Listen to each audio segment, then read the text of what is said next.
Falamos diretamente do Salão Internacional da Avicultura e da Suinocultura, CIAVES, aqui no Parque de Exposições do AMB. Agora o tema da AgroSéries que nós vamos falar é a Avivar e o avanço da avicultura mineira. Com ele, Antônio Carlos Vasconcelos Costa. Ele é presidente do Conselho Diretor da Avimig, que é a Associação dos Avicultores de Minas Gerais, e também membro do titular do Conselho Diretivo da ABPA e vice-presidente da Avivar Alimentos. A Avivar, inclusive, gente, completou 23 anos em junho passado, com capacidade operacional para abater mais de 182 mil aves por dia. E também produz 410 toneladas de cortes de frango e 1.960 toneladas de produtos industrializados diariamente. A empresa hoje exporta os seus produtos para mais de 17 países. Para a gente entender mais sobre esse panorama, vamos conversar então com o Antônio Carlos Vasconcelos. Seja muito bem-vindo ao nosso estúdio. A gente começa, Antônio, falando justamente sobre a Avivar, que surgiu de uma parceria entre você e os senhores José Magela e Framir Araújo. Hoje, 23 anos depois, já se passou bastante tempo, né? Desde que a fundação da Avivar começou, a gente vê a segunda direção no comando dos negócios. Esse é um caso que se encaixa muito bem no tema sucessão familiar. E eu quero entender o seguinte, a que se deve esse sucesso? Primeiramente, um bom dia a todos, meus agradecimentos à AgroSéries por esse momento de compartilhar a avicultura mineira, a nossa empresa Avivar Alimentos, né? O nosso processo de crescimento. A gente vive realmente um momento de sucessão, né, da empresa. Eu acho que esse é um momento muito importante e muito, normalmente ele é sensível, né, para as estruturas empresariais, esse momento da sucessão, né, da gestão e do negócio. Então, a segunda geração efetivamente já entra nas operações da empresa há um bom tempo, né, que por sinal tem nos dado muita alegria aos nossos fundadores, Zé Magela e Framir, né, pelo fato de que a gente tem uma formação de uma família muito enganjada e muito comprometida com o processo sucessório. Muito bem, esse é um tema que eu tenho até conversado com os outros entrevistados, a gente tem falado sobre esse desafio, né? No seu ponto de vista, é aquela velha história, antigamente a gente trabalhava na roça porque não podia estudar. Hoje, essa formação, essa profissionalização é o pré-requisito principal quando a gente fala de sucessão familiar. Como que funcionou isso no processo da família? Olha, eu acho que você coloca um exemplo nítido, porque nós nascemos na roça, tá certo? Então a gente teve uma formação escolar em escolas rurais, né? E depois tivemos a oportunidade de agregar outros conhecimentos, né, através de oportunidades.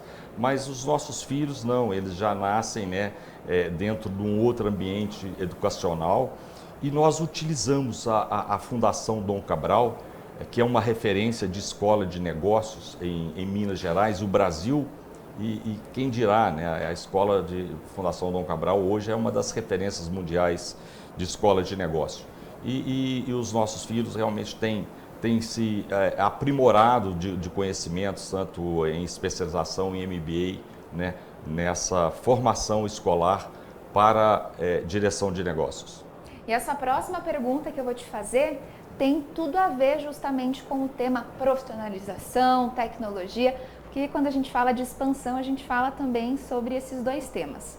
A Avivar tinha uma projeção de ampliar em 20% a produção agora em 2022. No final do ano passado, abriu um grande processo de contratação de pessoal. Esse planejamento se manteve? Quais são as perspectivas da Avivar agora para esse ano, Antônio? Sim, nós mantemos ainda essa expectativa de expansão. Nós iniciamos realmente esse processo, Mas nós tivemos no início de 2022, nós tivemos uma pressão de preços muito forte para o setor e especialmente um nível de oferta elevado para o mercado. Então a empresa achou por bem aguardar esse momento, né? Mas continua dentro das nossas expectativas, está dentro da nossa expansão, né? Essa agregação dos 20%. E um dos problemas também que nós encontramos foi mão de obra, que o setor vive isso no Brasil. É interessante, né, de que isso é, de forma geral, algo que nós temos que despertar atenção, que é para essa mão de obra, inclusive para chão de fábrica. Né? Então nós continuamos no radar essa expectativa da gente vir, mas para o segundo semestre, no início do segundo semestre de 2023, a gente deve fazer realmente essa expansão. Com certeza, que bacana. E a gente continua também informando vocês. Vamos conversar um pouquinho agora justamente sobre o mercado mineiro. Quando a gente fala nele, né, Minas Gerais é o segundo maior produtor e exportador de ovos do Brasil.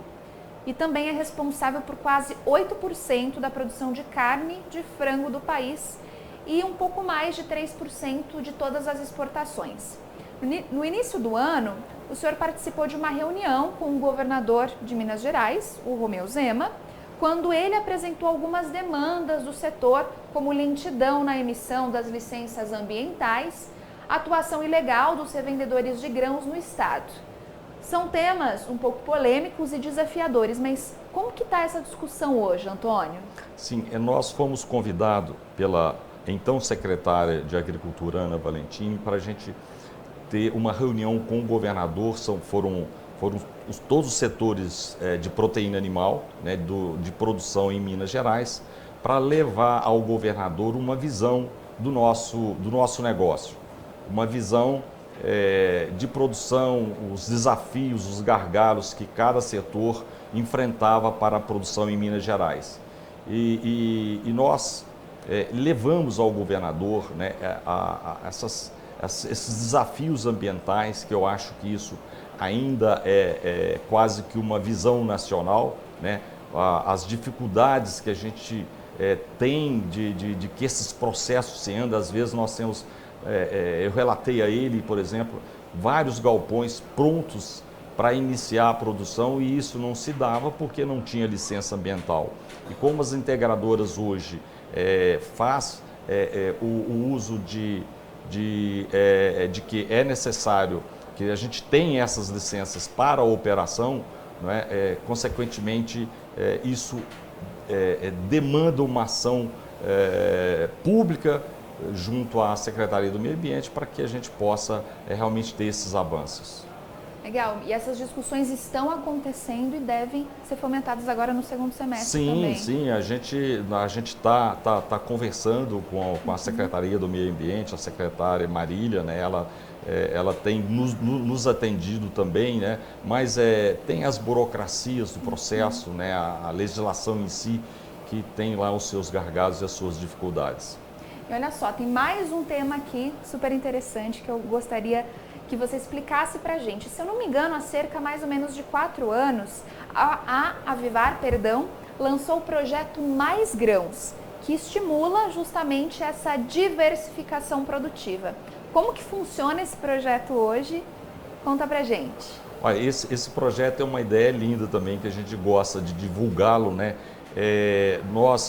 A nossa região, ela necessita de uma expansão do plantio de grãos. Nós hoje nós somos o centro-oeste de Minas Gerais e nós observamos muitas terras degradadas através da pecuária, né? E são terras que podem ser aproveitadas para a produção de grãos. Haja visto que é um mercado muito atrativo hoje pelos preços. Então nós iniciamos esse projeto e tão logo nós agregamos o SEBRAE para fazer conosco essa estruturação de plantio de grãos em nossa região. E o projeto é um sucesso, ele está abrangendo várias cidades, fazemos núcleos de produtores, né, sendo orientados tecnicamente pelo SEBRAE, e esse processo avança e com a transformação das terras degradadas para umas terras produtivas, gerando mais renda para o produtor, para o fazendeiro e gerando mais renda para a nossa região centro-oeste mineira. Quem estiver nos assistindo nesse momento, produtores mineiros, como eles podem saber mais sobre essa iniciativa e fazer parte também? Sim, a empresa está à disposição, o SEBRAE também. Nós estamos envolvendo os sindicatos rurais dessas cidades, né, desse núcleo, e também o SEBRAE, né, nos auxilia e está à disposição também. Estamos à disposição, só nos ligar que a gente orienta os produtores para a agregação nesse projeto. Antônio Carlos, muito obrigada pela sua participação. Gostaria de te fazer um monte de outras perguntas, mas o nosso tempo por aqui é curto. De qualquer maneira, muito obrigada pela sua participação. Bia, eu agradeço muito, agradeço a Agroceres, e Minas está à disposição, né, para mostrar a sua avicultura e os seus negócios. Muito obrigada. Seja sempre muito bem-vindo à Agroceres.